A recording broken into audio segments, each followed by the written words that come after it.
Sir అలాగే సంధ్య theatre issue తర్వాత ఇంకో కొత్త చర్చ కూడా వచ్చింది.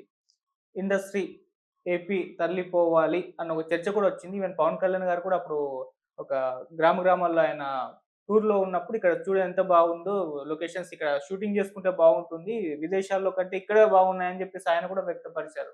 అయితే తెలంగాణలో తెలంగాణ సినిమా ఇండస్ట్రీ, ఏపీలో ఏపీ ఇండస్ట్రీ ఉంటే బాగుంటుందని కూడా చాలా మంది అభిప్రాయం వ్యక్తం చేశారు. ఎందుకంటే తెలంగాణ కూడా తెలంగాణ సంస్కృతి ఉంది. తెలంగాణ మాండలికం ఉంది. ఇక్కడ ప్రాంతాలున్నాయి. సో, ఇక్కడ సినిమా ఇండస్ట్రీ డెవలప్ అయితే కూడా బావుంటుందని జెప్పేసి అంటున్నారు. మీ opinion sir Telangana industry, AP industry మీరేం జెప్తారు? ఇదంతా మూర్ఖత్వమైన చర్చ. హ్మ్. అసలు చర్చనే మూర్ఖత్వం. ఎందుకంటున్నానంటే, హ్మ్. సినిమాకు సరిపడా లొకేషన్ ప్రకారమే ఎళ్లి ప్రొడ్యూసర్ షూట్ చేసుకుంటాడు. ఓకే. నాకు వైజాగ్ బీచ్‌లో అని నేను కథ రాసుకున్నా. హ్మ్. నేను హుస్సేన్ సాగర్‌లో చేయలేను కదా దాన్ని. లేదు. గోదావరి అందాలు అని చెప్పేసి నేను రాసుకున్న కథ. హ్మ్. దాన్ని తీసుకొచ్చి నేను హుస్సేన్ సాగర్‌లోనో లేకపోతే చేయలేను కదా. హ్మ్. సో, సినిమా కథ ప్రకారమే షూటింగ్‌లు జరుగుతాయి. ఓకే. అది అందరూ యాక్సెప్ట్ చేయాల్సింది. హ్మ్. ఇప్పుడు ప్రస్తుతం ఉన్న మనది 75 ఏళ్ల సినిమా అయితే, హ్మ్. 75 ఏళ్ల క్రితం నుంచే ఆంధ్రప్రదేశ్‌లో షూటింగ్‌లు అవుతున్నాయి. ఈరోజు కొత్తగా షూటింగ్‌లు అయితే లేదు. పవన్ కళ్యాణ్ గారిని కూడా ఆయనకు కొంచెం తక్కువ నాలెడ్జ్ ఉన్నట్టుంది. ఆయన ఇక్కడ లొకేషన్‌లు బాగున్నాయని చెప్పడం అయితే హాస్యాస్పదం. అక్కడి లొకేషన్‌లు అందరూ చూసేసిర్రు. అందరికి తెలిసిన విషయమే. హ్మ్. ఫారెస్ట్ కావాలి రంపచోడవరమే పోతారు. అంతేగాని ఇక్కడ మన ఇందిరా పార్క్‌లో అయితే షూట్ చేయరు కదా దాన్ని. అవును. కనకదుర్గమ్మ టెంపుల్‌లో షాట్ ఉంది. హ్మ్. అది ఆడనే తీస్తారు యాదగిరిగుట్టలో చేయరు కదా. సో, నీ కథ ప్రకారము వాళ్ళు రాసుకున్న ప్రకారము వాళ్ళు చేసుకుంటారు. ఓకే. ఇండస్ట్రీ తరలిపోవడం అనేది అసలు ఇంకా సిల్లీ పాయింట్ అది. హ్మ్. ఇండస్ట్రీ అంటే ఏంటిది? ఎప్పుడైనా ఏదైనా మన ఫ్యాక్టరీ కట్టేసి ఆడ ఒక పెద్ద షెడ్ ఏసి ఉంటదా? ఆ షెడ్‌ని తీసుకెళ్ళి ఆడ పెడతారా? ఇండస్ట్రీ అనేది అట్లుంటదా? హ్మ్. ఇండస్ట్రీ అనేది అట్లుంటదా? లేదు. సో, ఈ తరలిపోవడం అంటే ఇది మనుషులు వెళ్ళడమా? మనుషులు అక్కడ పోయి ఇప్పుడు అందరూ ఈ ఆంధ్ర ప్రొడ్యూసర్‌లు, ఆంధ్ర హీరోలు హ్మ్. మీరన్నట్టుగానే వైజాగ్‌లోనో, విజయవాడలోనో వాళ్ళు ఇల్లులు కొనుక్కొని అక్కడ ఉన్నారు. హ్మ్. వాళ్ళ కథ వచ్చేసి హైదరాబాద్ బేస్డ్ కథ, సినిమా కథ. హ్మ్. అప్పుడే ఎక్కడ షూటింగ్ చేయాలి వాళ్ళొచ్చి? హైదరాబాద్‌లో. వాళ్ళు ఏమున్నదది? ఓకే. అది ఆ చర్చనే రాంగు. నిన్న బీయింగ్ ఏ తెలంగాణ అది. ఇప్పుడు నేను తెలంగాణ సినిమా చేస్తున్నా. హ్మ్. తెలంగాణ కల్చర్ మీద సినిమా చేస్తున్నప్పుడు ఖచ్చితంగా నేను తెలంగాణలోనే షూట్ చేయాలి. అవును. నేను దాన్ని తీసుకెళ్ళి పోయి ఎక్కడో శ్రీకాకుళంలోనో లేకపోతే గోదావరి అందాల మధ్యలో షూట్ చేయలేను కదా. రైట్. ఇక్కడున్న మన కథ, మన సినిమా ప్రకారం మాత్రమే హ్మ్. షూటింగ్స్ జరుగుతాయి. హ్మ్. ఇప్పుడు ఎక్కడ చర్చ రావాలి అంటే, తెలంగాణ కళాకారులను ప్రోత్సహించే దిశగా గవర్నమెంట్ ఏమన్నా చేయాలి. హ్మ్. అది ప్రొడ్యూసర్ చేయరు. ప్రొడ్యూసర్‌కి ఏం కావాలి? ప్రొడ్యూసర్‌కి గాని, డైరెక్టర్‌కి గాని ఎవరికైనా ఆ పాత్ర ప్రకారం ఎవరు బాగా నటిస్తారో వాళ్ళు కావాలి. ఓకే. ఇప్పుడు 'బాహుబలి' సినిమా ఉంది. హ్మ్. అద్భుతమైన నటుడు. ఎవరో ప్రభాస్ ఏమో ఎక్కువ రెమ్యునరేషన్ తీసుకుంటుండు. చిన్న హీరో బాగా తక్కువ తీసుకుంటాడు అని పెడితే నీకది పెద్ద సినిమా అవుతదా? కాదు గదా! కాదు. సో, అలాంటిగానే ఏ సినిమాకి వాళ్ళు రాసుకున్న స్క్రిప్ట్‌కి, వాళ్ళు రాసుకున్న స్ట్రెచర్‌కి ఏ హీరో సూట్ అవుతారో, ఏ హీరో మీద ఎంత గ్రాండియర్‌గా తీయొచ్చు అనేది ప్రతి డైరెక్టర్‌కి, నిర్మాతకి తెలుసు కాబట్టి హ్మ్. వాళ్ళ కథా ప్రకారమే ఇవి జరుగుతాయి. హ్మ్. తమిళ్ ఇండస్ట్రీకెళ్ళి ఇక్కడికొచ్చినాయి గదా! అని మనం అనొచ్చు. హ్మ్. అప్పుడేందంటే 2 రాష్ట్రాలు వేరప్పుడు. తమిళనాడు రాష్ట్రము వేరు, ఆంధ్రప్రదేశ్ రాష్ట్రము వేరు. 2 సినిమాలు భాషలు వేరు. ఇక్కడ అది గాదు గదా! ఇక్కడ ఏ సినిమా తీసినా తెలుగు సినిమానే గదా! అవును. నువ్వు తెలంగాణ లాంగ్వేజ్‌లో తీసినా గూడా హ్మ్. అక్కడ ఇప్పుడు మనం కొన్ని క్యారెక్టర్లు గోదావరి విపరీతమైన యాస మాట్లాడతారు. శ్రీకాకుళం యాస, ఇప్పుడు 'పుష్ప' వచ్చి రాయలసీమ యాస. హ్మ్. ఇక్కడ తెలంగాణ యాస ఉంటది మనకి. నీకు యాస్ ఎ సీఎంగా నువ్వు చేయాల్సిన పనేంటిదంటే హ్మ్. కోమటిరెడ్డి అన్నట్టున్నారు. తెలంగాణ ఇతి ఉత్సాహంతో సినిమా చేస్తే గవర్నమెంట్‌కెళ్ళి ఆ ప్రొడ్యూసర్‌కి ఏమైనా బెనిఫిట్ ఇవ్వండి. ఇప్పుడు నేను 'బంధుక్' అనే సినిమా చేసిన. హ్మ్. దాంట్ల కేవలం తెలంగాణ ఆర్టిస్టులు, తెలంగాణ టెక్నీషియన్‌లు, తెలంగాణ లొకేషన్స్, హ్మ్. తెలంగాణ స్టూడియోలు కేవలం తెలంగాణ అనే అంశం ప్రకారమే చేసిన. ఓకే. సో, అలాంటి ఎవరన్నా మొండిగా సినిమాలు చేసేవాళ్ళుంటే హ్మ్. తెలంగాణ కళాకారులకు బెనిఫిట్ అవుతుంది. తెలంగాణ టెక్నీషియన్స్‌కి బెనిఫిట్ అవుతున్నది అన్నప్పుడు గవర్నమెంట్ ఆర్థిక సాయం చేయాలి దానికి. ఓకే. ఇప్పుడు చాలా దగ్గర కొన్ని ఎంపీలో కానీ లక్నో అట్లా కొన్ని కొన్ని దేశాలలో కొన్ని ప్లేస్లలో గవర్నమెంట్ ఎంకరేజింగ్ చిన్న ప్రొడ్యూసర్లకి. సో అలాంటి ఎంకరేజ్మెంట్ ఏం ప్లాన్ చేస్తే దాంట్లో రెండునే మరి చిన్న సినిమాకి చేయాలన్నా తెలంగాణ సినిమాకి చేయాలని చర్చ వస్తుంది. ఓకే. తెలంగాణ సినిమాలు చేస్తే 10 చేస్తారు, చిన్న సినిమాలు 50 చేస్తారు. 50 చేసే దాంట్లో మన తెలంగాణ ఆర్టిస్టులు కూడా ఉంటారు కదా, తెలంగాణ టెక్నీషియన్స్ కూడా ఉంటారు కదా, వాళ్ళకు కూడా బెనిఫిట్ అవుతుంది కదా. సో ఆ ప్రాతిపదిక మీద నేను మేధావులతో కూర్చొని రాస్తున్నాను. అది ఎఫ్డీసీ చైర్మన్, ప్రస్తుత ఎఫ్డీసీ చైర్మన్ ప్రస్తుతంగా ఉన్న దిల్రాజుకి పంపించి, దిల్రాజు గారి దగ్గర నుంచి గవర్నమెంట్కి పంపించి ఏర్పాటు చేస్తాను నేను. ఇంకోటి అతి సమస్య ఏంటంటే ఇక్కడ ప్రేక్షకులని మీరు ఈ సినిమా చూడండి అని మనం ఫోర్స్ చేయలేము. ఒక 1000 రూపాయలు పెట్టి నువ్వు అల్లు అర్జున్ సినిమా చూస్తలేవు, 50 రూపాయలు పెట్టి చిన్న సినిమా చూస్తావా? చూడవు కదా. మరి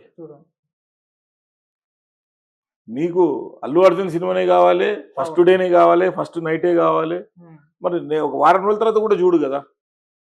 సో అది డిమాండ్ ఉన్నప్పుడే ఈ సప్లై ఉంటది కాబట్టి బెనిఫిట్ షో రద్దు వల్ల ఏదో హత్యలు ఆత్మహత్యలను ఆపడం అనేది ఏమంటామంటే డ్రైవింగ్ చేస్తే యాక్సిడెంట్లు అయితే డ్రైవింగ్ చేయొద్దు అంట, అది కాదు కదా. హెల్మెట్ పెట్టుకో, స్లోగా పో అని చెప్పాలి అంతే. Okay, thank you so much. Thank you very much. Government రానున్న రోజుల్లో ప్రస్తుత కాంగ్రెస్ గవర్నమెంట్ ఇంకా 4 years వరకు ఎలక్షన్స్ రావు కాబట్టి ఈ 4 years లో సినిమా ఇండస్ట్రీకి ఏదైనా సపోర్ట్ చేస్తే అది బ్రాడర్ వేలో ఆలోచించండి. ఒక ప్రొడ్యూసర్కో, ఒక డైరెక్టర్కో, ఒక హీరోకో కాకుండా ఆల్ 24 క్రాఫ్ట్స్కి బెనిఫిట్ అయ్యే ఏదైనా ప్లాన్ ఉంటే అది కూడా ఏంటంటే అందరితో చర్చించి అందరూ రిప్రజెంటేషన్స్ ఇస్తారు. మీరు పర్సనల్ చర్చ కష్టం అవుతుండొచ్చు, 200-300-4 వేల మంది వచ్చి మీకు చెప్పడం కష్టం అవుతుండొచ్చు. మేక్ ఒక బాక్స్ పెట్టండి. ఇప్పుడు ప్రజావేదికను, ప్రజా దీవెనలు, ప్రజాపాలన ఏమో చేస్తున్నారు కదా, అలాగే ఏదన్నా పెట్టి ప్రొడ్యూసర్స్, డైరెక్టర్లు, స్టూడియో ఓనర్లు, హీరోలు ఎవరికి ఏం ప్రాబ్లమ్స్ ఉన్నాయి. ఇప్పుడు పూనం కౌర్ గారు చెప్పినప్పుడు హీరోయిన్లు, ఫీమేల్ ఆర్టిస్టులు, మేల్ ఆర్టిస్టులు వీళ్ళందరూ కోణంలో ఎవరు రిప్రజెంటేషన్స్ ఇచ్చినా కూడా మీరు తీసుకోండి. ఫస్ట్ తీసుకొని దాంట్లో అవగాహన చేసుకొని అప్పుడు మీరు ఏదైనా పాలసీ బయట పెడితే అందరికి ఉపయోగం ఉంటుంది అని చెప్పి నా సూచన. Cinema is a entertainment. Which ever the government has taking the tax from audience, that is entertainment tax, not purchase tax, not sales tax, not GST. That is taking government entertainment tax వసూలు చేసుకుంటుంది. So అలాంటప్పుడు government loss ఎందుకు చేసుకుందాం అనేది question. నిన్న జరిగిన meeting లో representative గా దిల్రాజు మాట్లాడారు.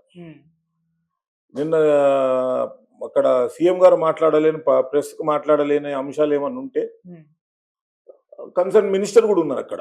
ప్రస్తుత సీఎంతో పాటు ప్రస్తుత ఫిల్మాటోగ్రఫీ మినిస్టర్ కోమటిరెడ్డి గారు కూడా ఉన్నారు. ఈ can also address the press. మళ్ళీ డిప్యూటీ సీఎం గారు కూడా ఉన్నారు. మళ్ళీ అది కాకుండా మరి సినిమా గురించి సినిమా పర్సన్ తోటి మాట్లాడిస్తే definitely will speak is favour only కదా.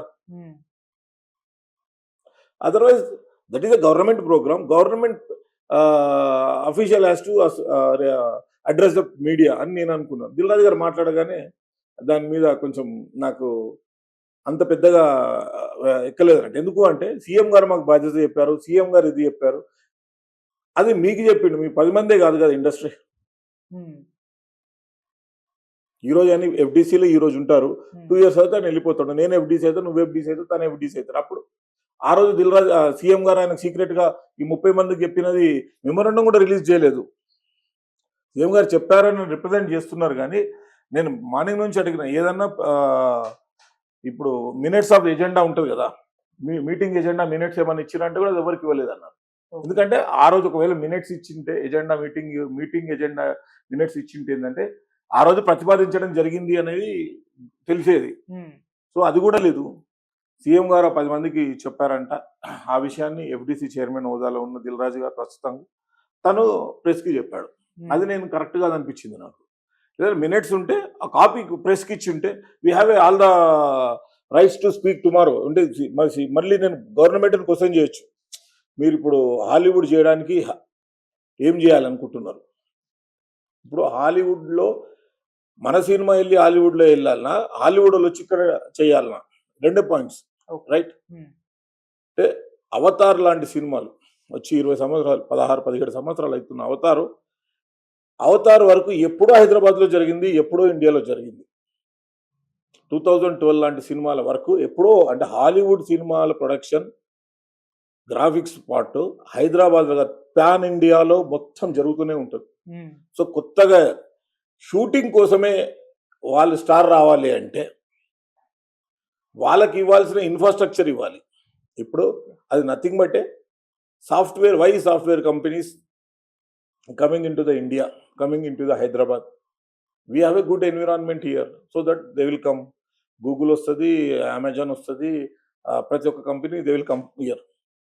సో ఇక్కడున్న ఇన్ఫ్రాస్ట్రక్చర్ ప్రకారం ఉమ్, సో గవర్నమెంట్ ఏం చేస్తున్నది అనేదాన్ని మళ్ళీ ఆయన 15 రోజుల వ్యవధి పెట్టి మళ్ళీ 15 రోజుల తర్వాత ఉమ్, మళ్ళీ మేము చర్చించుకొని ఉమ్, గవర్నమెంట్ వాటా ఎంత ఉంటుంది, ప్రొడ్యూసర్ వాటా ఎంత ఉంటుంది, లేకపోతే ఎవరికైనా స్టూడియోకి గవర్నమెంట్ ఇంతకుముందు చాలా సార్లు కూడా స్టూడియోల కోసము గవర్నమెంట్ ఇన్వెస్టర్స్కి సదుపాయం కింద బేసిక్గా ల్యాండ్ ఇస్తుంటుంది. ఓకే. అలాంటి ప్యాకేజెస్ ఇచ్చినప్పుడు ఉమ్, ఎవరికి ఎందుకు ఇవ్వాలి, ఏ ప్రాతిపదిక మీద మనిషికి ఇస్తారు అనే దానికి చర్చ ఉంటుంది. ఉమ్, అది. ఓకే. సో అప్పుడు గవర్నమెంట్ ప్రజెంట్ ఇక్కడ ఇన్వెస్టర్స్ కి ఎలా సపోర్ట్ చేస్తున్నది అనేది మనము డిస్కషన్ చేయాలి. అలాంటిది ఏమి నిన్న జరగలేదు. ఉమ్, నిన్న వెళ్ళారు, ఫ్లవర్ బొకేలు ఇచ్చారు, ఎవరిదాళ్ళక చూసుకున్నారు, ఏదో మాట్లాడుకున్నారు. బయటికి వచ్చిన తర్వాత దిల్ రాజు గారు చెప్పారు. Thank you sir.